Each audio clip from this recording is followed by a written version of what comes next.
cats don't communicate verbally, and so to tell you and I how they feel, they can only use their body language. And so for us, their human friends, it's always useful to recognize these behaviors and know what each of them mean.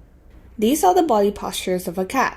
Aggressiveness in this diagram increases from A0 to A3, and fearfulness from B0 to B3 in a way that the cat in A3B0 is the most aggressive cat, A0B3 the most fearful cat, and A3B3 the most defensively aggressive cat. Here's another diagram explaining facial expressions of a cat.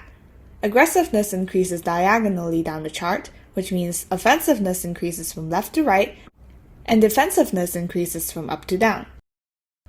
In general, when the tail is up, it can mean three things: greetings, investigation, or frustration. If the tail is low and depressed and the tip wags, your cat is likely to be stalking something or someone. When your cat is neutral and is just walking or trotting, the tail is usually held at a 40-degree angle to the back. But as the cat's pace increases, the tail may be lowered a bit. When your cat is relaxed, like dogs, he or she may stand with tail hanging, usually with ears pointing forward as well. When the cat's attention is attracted, the tail will be raised and both ears will be pointed forward and held erect. If a cat is in an aggressive state, he or she may walk on tiptoe with its head down. Since cats' hind legs are usually longer than their front legs, they may appear to be slanting downward from butt to head. Their tails will usually be held down but arched away from the hocks of their feet, with fur somewhat standing upright, and we call this state partial pilot erection. You can expect to see their ears being held erect and swiveled, with openings pointing toward the rear end. Their whiskers will also be rotated forward, together with their claws protruded. If there is another cat in the room that is more submissive than this aggressive cat, you can see the submissive, aka subordinate cat, crouching in the presence of this dominant cat.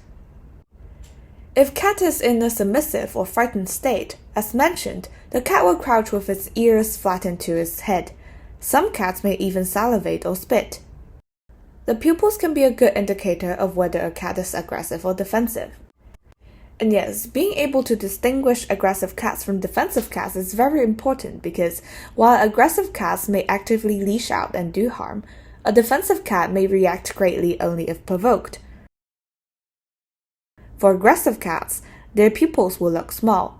As animals become more and more defensive and less aggressive, you may see larger pupils. In some cases, you can also read from the color of their pupils, especially for the cats with light-colored iris. The eyes of an excited cat may appear red because of the retinal vessels that can be seen through the dilated pupils, and we call this the Halloween cat. Contrary to the popular belief, the Halloween cat is not the most aggressive one. If you see a cat with an arched back and an erected tail, plus ears all flattened, it means the cat is fearful and will become aggressive if its critical distance is invaded. So that's the end of this video. Hopefully you find it useful, and see you next time. Bye!